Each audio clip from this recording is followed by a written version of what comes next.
you on a mountain pass, driving up through the countryside and looking at the views and seeing how the land changes as you go up. Hi there, my name is Angela. Welcome to my channel. Today we're going to be talking about how to start homeschooling, but how to carve out your own way in doing it. So you may think, what do mountain passes have to do with homeschooling? Well, you know that a mountain has two sides. You go up and you go down again. But have you ever noticed that roads don't follow that route, right? And there's some very good reasons why a road doesn't just go straight up and straight down again. And why would we try and do homeschooling like that? Many times you think, I must just tackle it head on and I must just head up this mountain and go straight up, and I just need to get to the top. I just need to get my child to finish grade 12, and then my job will be done. But it's not about the mountain, actually. It's about the mountain pass. And if you think about a mountain pass, it handles the gradient of the mountain gradually, right? The mountain pass sort of curves around the mountain, curves up the mountain like that. And this is it's the safest way to do it. It might be longer than going straight up, but it's really about the route that you take. So how do we do this practically with homeschooling? You need to think of not to look at this mountain. You need to find your mountain pass. You need to find your road of doing it. And see it as a journey. It's something that you do as a family, that you include your children. And there's times that along this mountain pass where you're going to be able to look at the scenery, you're going to be able to see where you still need to go. You're going to look back and see how far you've come.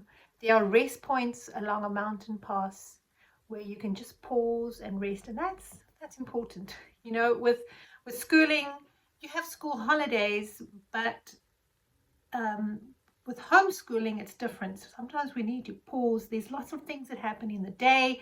You've got your household. You've got maybe if you're working as well and you're busy homeschooling. And there's many times we have to deal with interruptions. And this is just part of homeschooling, unless you don't really have anything else going on except the homeschooling. But I think the majority of us have life happening and you have to homeschool. And these times, they're like off-roads, right, of a mountain pass. These times where you can just sit and pause and catch your breath and not think, oh, I need to climb this mountain still. Just pause and just enjoy this time of time out where you can just rest a bit. Sometimes we need that to get perspective, ideas about going forward. Maybe you've been battling a bit with a child or finding the right curriculum. You haven't quite found your feet yet. And sometimes we just need to pause, and it's okay. There's no rush. There's no hurry. It's good. It's part of the homeschool journey to stop and pause and look at the view. And you know what this also does is when we are going on a mountain pass of homeschooling, is that you are not just doing the driving. You're not like this tour guide that you've got everybody behind you and they are all at your whim. They have to listen exactly to what you're saying, and this is the route we're going to do. With homeschooling, we have our children as our companions, and it's important to include them on the whole journey. Find out, what do they see? If they look at the view and they look at the scenery, what are they noticing? And you can share what you are noticing, and this makes the whole learning experience mutual. Right? Because with homeschooling, we learn a lot. There's things that you might know more than them, but I mean, you're having to cover topics, to cover things that you have to teach that you haven't been there before. So it is really a learning experience for everybody, and it is good just to share that, to feel like you don't have to know it all.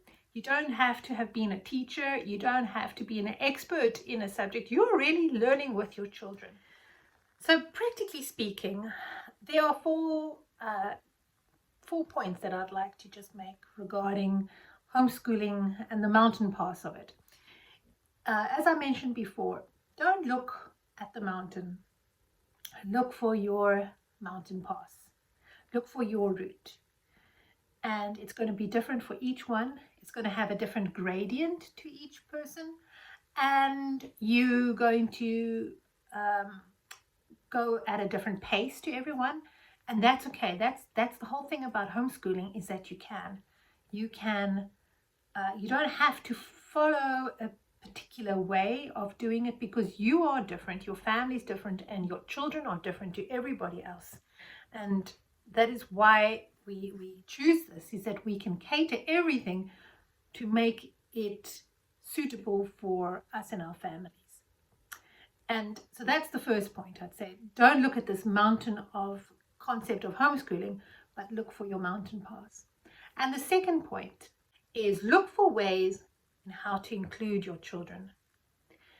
And I'm not saying that they rule the roost really, but allow them input in the learning experience. So it's not just you giving, because that's also not learning.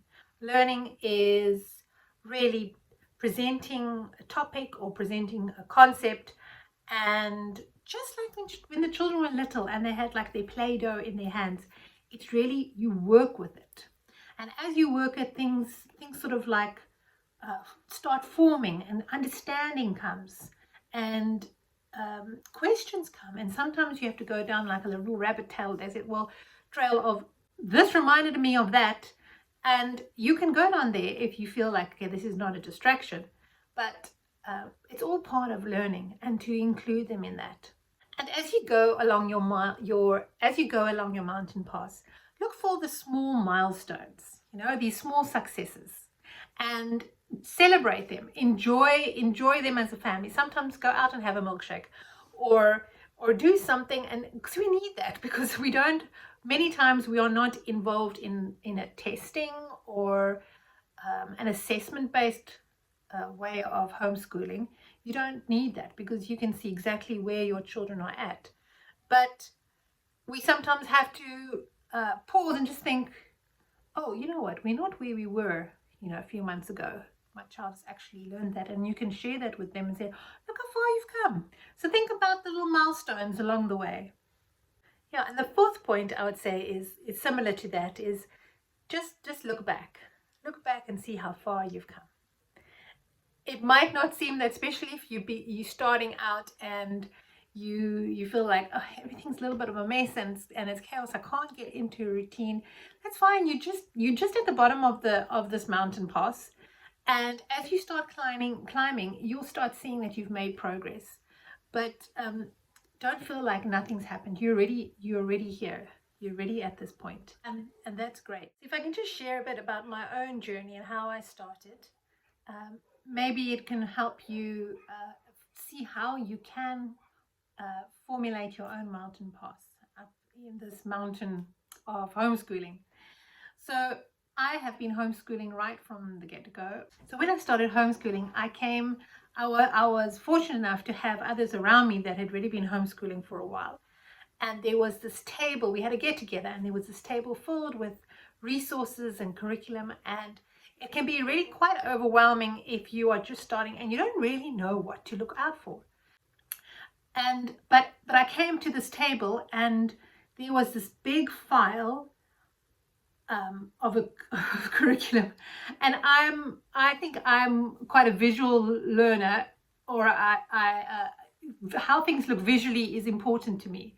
I get quite overwhelmed when there's lots of print, when there's lots of small print, lots of writing. I like to have headings and subheadings and points, and maybe a few little graphics. That's how I can just look at a page and scan what needs to happen. And this was just words, lots of words. And I already knew, I felt, oh my word, is this what I need to do for the next 12 years, is follow this massive file and it made me feel nervous and overwhelmed, and I haven't even started reading yet. And so it was then I thought, I went back, and then as I started, I thought, no, you know what, I'm going to have to just go a different route, go up a different mountain pass. I can't do this one. I started noticing with my children, I started noticing how do they relate to the content that I'm giving. Observation is very important, just to see how your children reacting to content or what you've been saying, and how are they expressing themselves, and how do they answer the questions, how are they thinking. All of that is important just to watch, so that you don't just come in, give it a go, and then get out and they just go and do. You miss so much if you have that approach to learning and being a home educator. So yeah, so anyway, as I was going up my mountain pass, I was watching how they were interacting with the content, with the teaching I was giving. And I could see by my observations, I could see what was manageable for the one child and what was a heavy load. And for each child, it's different. And when you know when to push the stuff that is manageable, and you know how to assist with the things that feel like a heavy burden, or you can change the way you approach that topic, or that way, or the concept, if something is heavy. You also get to see if a child is ready for what you're giving them or not. So this observation is very important. When you are following a set time-based curriculum, which is the more school at home, where you have to follow somebody else's pace, you don't have time for that. The curriculum, the system, because it's a schooling system, doesn't really allow you to watch and pause and change how you do things. So that's always a danger about when you follow like an online system or a school at home, traditional school at home program. It doesn't really allow for following the mountain path, carving out your own mountain path of homeschooling. If you're enjoying this video so far, won't you please give it a like? And I have other videos as well that you're welcome to watch on how to start homeschooling. And then as you go up your mountain path, you're going to be changing different phases, right? You're going to be changing maybe gradients. As we go up, you might be heading that way. And it's important to read the road signs together with your child, because as you move up and make progress, more is required. Sometimes you have to put the foot on the accelerator a bit more, give a bit more gas. And it can be, you know, focusing. You can talk more about your child to, you know, we're going to focus more on accuracy, more on neatness, or this needs more attention. So when you're at the bottom of the mountain pass, it's pretty, you know, it's a slow gradient. So remember that. You go slowly, and you're slowly building up on skills, and confidence is a big thing when you're talking about foundations of learning. But as you take that curve and you start heading into another phase, you're nearing the end of your foundation phase, heading into grade 4. They need to start putting a bit more oomph, a bit more pressure on, you know, a bit more gas. And it's important that you don't just surprise them and jump onto these things and say, this is now what you must do, where they've been sort of cruising along, building up nicely. It's important to, as I said, go through with these things together and explain why. So I'd love to know where you are with your homeschool mountain pass. You're welcome to leave a comment. If you have any questions about maybe a certain aspect about homeschooling, you're also welcome to ask. So that's all for today. Thank you for watching, and I'll see you next time. Bye-bye.